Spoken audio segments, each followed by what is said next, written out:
So, how about just the obesity epidemic in this country? We've all seen the pictures. They'll show a picture from 1965, whatever, on the beach, and everybody looks skinny. Then you see the picture from 2023, 2024, and so many people are obese. Obviously, we have a lot of bad food out there, a lot of fast food, sedentary lifestyles. People are driving in cars, they're not walking as much to work like they were back in the day.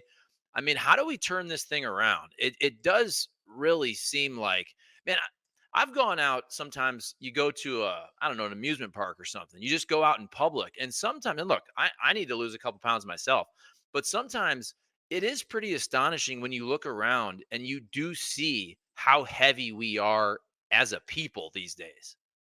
Yes, statistically, we're heavier than ever.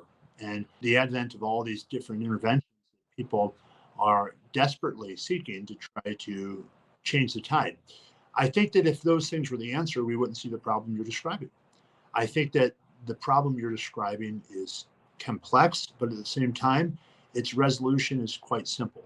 And that is, you've got to embrace and accept the given that to have lasting change comes at the price of sacrifice. And no one likes to hear that. No one likes to hear that if I'm really going to have a higher quality of life, it's going to come at a price. And the price is I'm going to have to endure some short term pain, that being discipline, in the service of avoiding regret.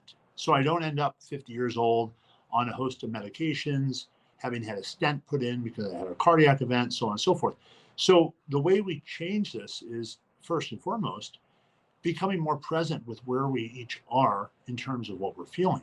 So many of us are pursuing things, more achievement, more money, more status, trying to fill something in ourselves with things that never ever do the job.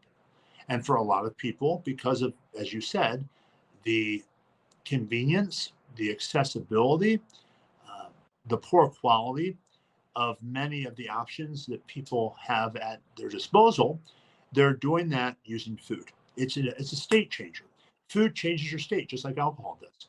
So the real work is how you develop fitness emotionally, so you don't have to use something like that to alter how you're feeling.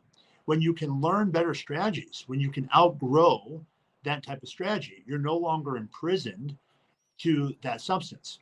Now you have the power to change your life because you know how to change how you're feeling without having to turn to something that's outside of yourself.